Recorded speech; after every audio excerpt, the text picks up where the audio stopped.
notice that this is the first time that I have used words that are not on your chart anywhere. And what's going to happen as you get into the Iowa standards and you get into your own things that you're doing, you're not going to find them all listed there on that chart. And that's what's going to make this more difficult. And your brain's going to go, what? And it has to do, remember, think about this in context of what you're asking the kid to do. If you were teaching this, what would you be asking the kid to do? The intent of it. Which one do we know is the least cognitively complex? Let's eliminate one. Creating a list of characteristics. If I teach you a list of characteristics and you remember them, you can create a list of them. That is the least cognitively complex. All right, now let's look at the other three. Is there another one that you think probably is not the most complex? The outline. Yeah. That's a procedure that you teach kids to do. Okay, so we're down to is describing the moon's impact on the earth tides or comprehending the main idea of a story. Which do you think would be the most complex for a kid to do? Comprehend the main idea of the story? And why do you think comprehending the main idea of a story would be more difficult than describing the moon's impact on the earth's tides? Because the teacher really taught the facts for that. The teacher might have taught this, told them exactly what they were, but the teacher probably didn't already tell them what the main idea of the story was. Because you cannot see comprehension, and the student is thinking about or writing about However they're doing what it. he or she thinks about the main idea of the story. Right, it's not necessarily what the teacher has told them is the main idea of the story. This is my interpretation. Now, when kids do that though, when you're asking kids to get the main idea or comprehend a piece, is it open to conversation? Can there be a right and a wrong answer, or is the main idea the main idea?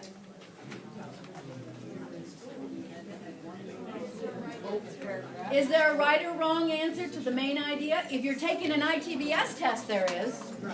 Depends on the text. But in life, in reading a story, how do you do that? How do you teach that, teachers? Do you tell them that there's only one main idea, or can there be more than one?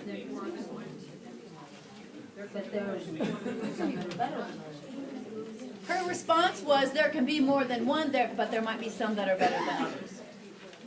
In your opinion as the teacher, or in what the manual says?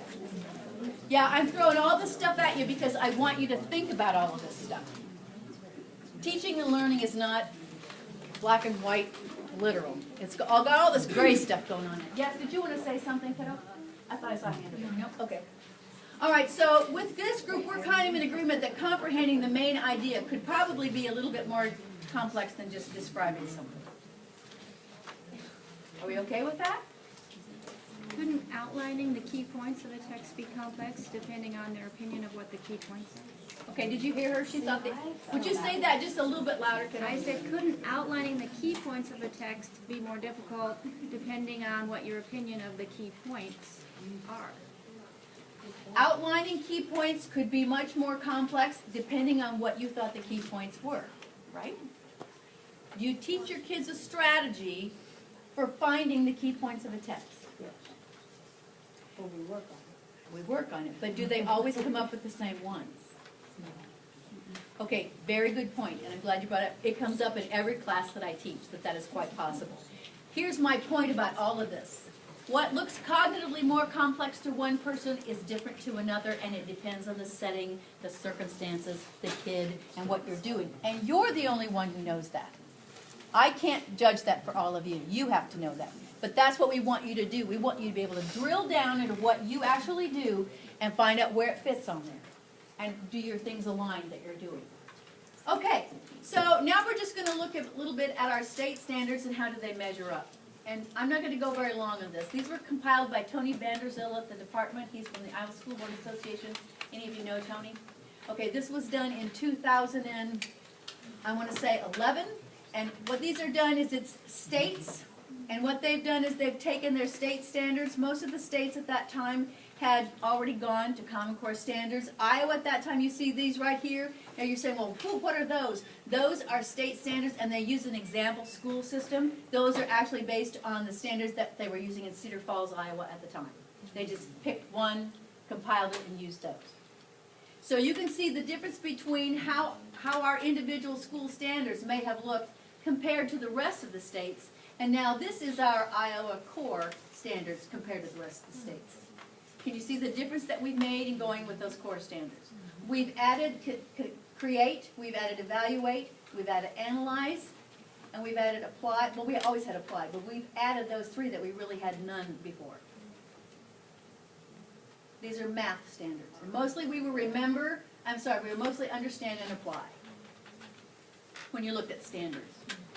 Okay, these are the literacy ones. Same thing. They took Cedar Falls, Iowa, and took theirs and used them as an example of Iowa standards that people were using.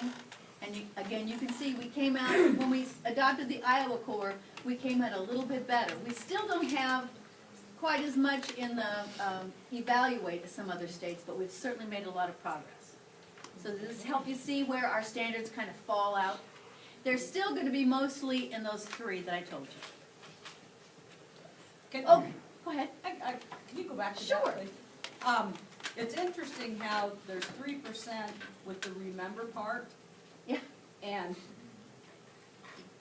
you know, teachers love to have kids learn facts, which flashcards, drills, sight words, things like that, which are remembering those things. And so, how do we go from kids remembering or not remembering to understanding and applying? Because we have to do the remember piece first. Just remember that there's only 3% of the standards that are actually asking you to have the kids remember. Remember. There are fewer standards that are written to that level, okay? There have to be some in there because Right. it seems to me, wouldn't you have to have some? And you know, I'm going through the literacy standards in my head, and honestly, I can't pull up one out of my head right now that is probably just remember. It's probably in there, but I can't pull it up. And if they do have it, my guess is it's at a K3 level. I don't know. My guess. I mean, I've read through them, but I don't have them internally memorized. Sorry. I've got the math standards with me, but I don't have these. But it is a very good point. You've got to have those somewhere. Well, and it just comes from my background that some kids, early readers, think reading is remember.